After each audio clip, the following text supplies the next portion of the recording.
दोस्तों, पाकिस्तान वो देश है जो हमेशा भारत को टुकड़ों में बांटने की बात करता है, लेकिन आज खुद पाकिस्तान के टुकड़े टुकड़े हो रहे हैं। 1971 में बांग्लादेश अलग हो गया।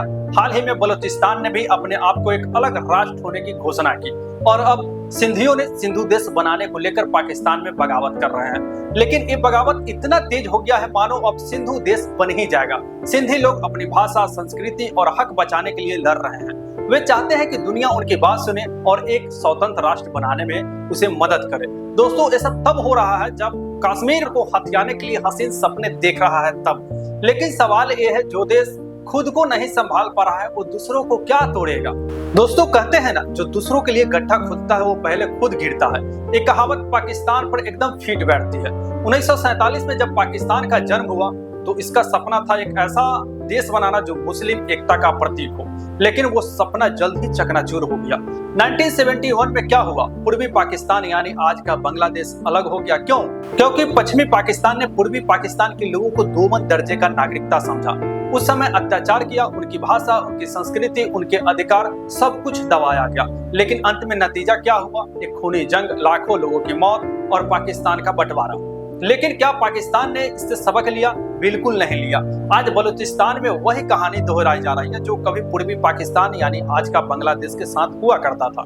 बलोच लोग कहते हैं कि पाकिस्तान उनकी जमीन लूट रहा है, उनके संसाधनों को बेच रहा है और उनकी आवाज को दबा रहा है। लेकिन कुछ समय पहले बलोच नेताओं ने ऐलान किया कि अब हम पाकिस्तान से बिल्कुल अलग है, पाकिस्तान से एक अलग स्वतंत्र राष्ट्र होने की घोषणा करते हैं। लेकिन अब बात करते हैं पाकिस्तान में सिंधु देश की मांग क्यों उठ रही है और सिंधियों का इतिहास क्या रहा है। सिंधी लोग पाकिस्तान में अपने लिए अलग देश की मांग कर रहे हैं। इसके पीछे कई कारण हैं। 1947 में डिवीजन में जब भारत और पाकिस्तान बना तो सिंध पाकिस्तान में चला गया।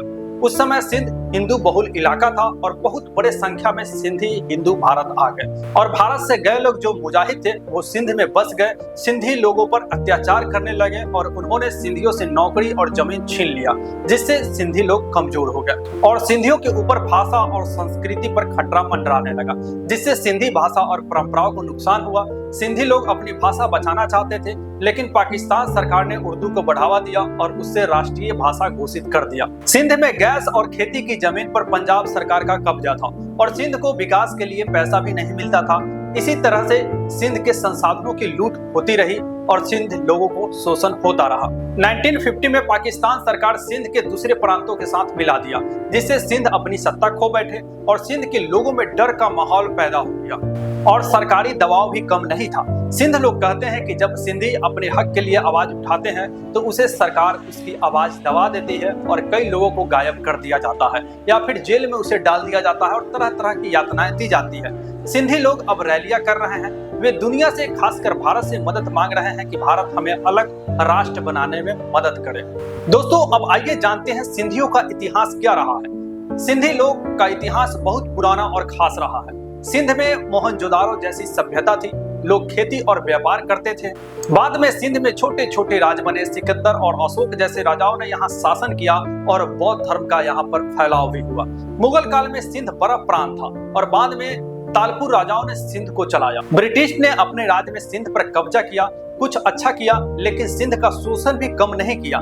लेकिन आज फिर से सिंधी लोग अपनी भाषा, संस्कृति और हक को बचाने के लिए लड़ रहे हैं। वो चाहते हैं कि दुनिया उनकी बातें सुने। अब बात करते हैं पाकिस्तान के सबसे बड़े जुनून कश्मीर की। दोस्तों, पाकिस्तान की हर दूसरी सांस में कश्मीर का नाम आता है। उनकी किताबों में, उनके न्यूज चैनलों पर, उनके नेताओं के हर स्पीच में कश्मीर कश्मीर कश्मीर। लेकिन सच्चाई क्या है? पाकिस्तान कश्मीर में अशांति फैलाने के लिए आतंकवाद को बढ़ावा देता है। वो आतंकियों को ट्रेनिंग देता है, हथियार देता है और उन्हें भारत में घुसपैठ करने के लिए भेजता है। लेकिन क्या वो कभी कश्मीर को हासिल कर पाएगा? बिल्कुल नहीं। और जानते हैं क्यों? क्योंकि कश्मीर भारत का अभिन्न हिस्सा है और वहाँ के लोग बार बार हिसाब कर चुके हैं। हाँ, कुछ मुद्दे हैं, कुछ समस्याएं हैं, लेकिन भारत अपनी जमीन और अपने लोगों को संभालना जानता है। दूसरी तरफ पाकिस्तान को देखिए, वो अपने ही इलाकों को नहीं संभाल पा रहा है।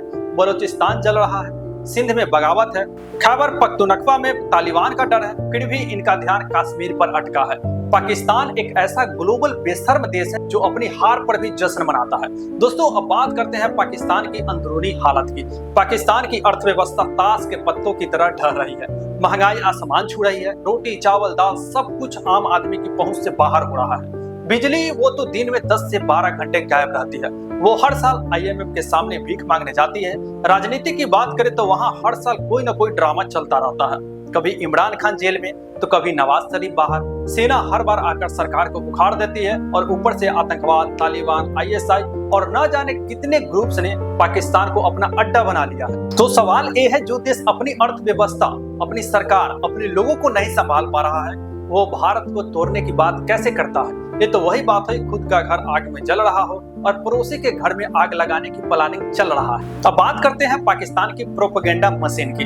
दोस्तों, पाकिस्तान की मीडिया और सोशल मीडिया एक अलग ही काम करने में लगी रहती है। भारत के खिलाफ झूठ फैलाना। कभी वो कहते हैं कि भारत में मुसलमानों पर अत्याचार हो रहा है, कभी कहते हैं कि कश्मीर में भारतीय सेना जुल्म कर रही है, लेकिन सच्चाई भारत में हर धर्म के लोग साथ रहते हैं। हाँ, कुछ समस्याएं हैं, लेकिन भारत अपनी गलतियों को सुधारने की कोशिश करता है। दूसरी तरफ पाकिस्तान में अल्पसंख्यकों की हालत देखिए। हिंदू, सिख, ईसाई सबके साथ भेदभाव होता है। बलोच, पश्तून, सिंधी खुद मुसलमान होकर भी दबाए जाते हैं। और एक प्रोपेगेंडा सिर्फ भारत तक सीमित नहीं है।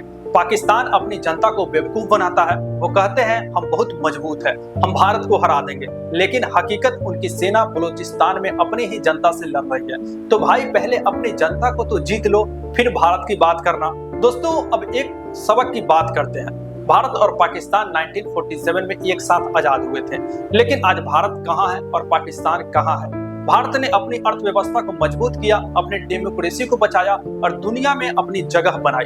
पाकिस्तान ने क्या किया? वो भारत को नीचा दिखाने में, कश्मीर को हथियाने में और झूठ फैलाने में वक्त बर्बाद करता रहा। नतीजा रहा, आज भारत चांद पर जा रहा है, मंगल पर जा रहा है और पाकिस्तान आईएमएफ के दरवाजे पर कटोरा लेकर बार बार जा रहा है। और यह हमें एक बड़ी सीख देता है, अगर आप दूसरों को गिराने में वक्त लगाएंगे तो खुद कभी नहीं उठ पाएंगे। पाकिस्तान अगर अपनी जनता की भलाई पर ध्यान देता, अपनी अर्थव्यवस्था को सुधारता, अपने लोगों को एकजुट करता, तो आज वो मजबूत देश होता। लेकिन अफसोस, उसने गलत रास्ता चुना। तो क्या पाकिस्तान के लिए कोई उम्मीद है? दोस्तों, सच कहे तो रास्ता मुश्किल है, लेकिन नामुमकिन भी नहीं है। अगर पाकिस्तान अपनी गलतियों से सीखे, आतंकवाद को रोके, अपनी जनता को एकजुट करे और भारत के खिलाफ नफरत फैलाना बंद करे, तो शायद वो अपने पैरों पर खड़ा हो सकता है। लेकिन इसके लिए चाहिए एक ऐसी सरकार जो जनता के लिए काम करे, न कि सेना के लिए। चाहिए एक ऐसी सोच जो भविष्य की बात करे, न कि पुरानी दुश्मनों की। और सबसे जरूरी, पाकिस्तान को ये समझना होगा कि भारत को तोड़ने की कोशिश वो खुद टूट रहा है। दोस्तों, कहानी का अंत यही है। पाकिस्तान आज उसी गड्ढे में गिर रहा है जो उसने दूसरों के लिए खोदा था। 1971 में बांग्लादेश, अब बलूचिस्तान, सिंधु देश और न जाने कितने और टुकड़े उसकी गलत नीतियों की वजह से अब हो सकता है।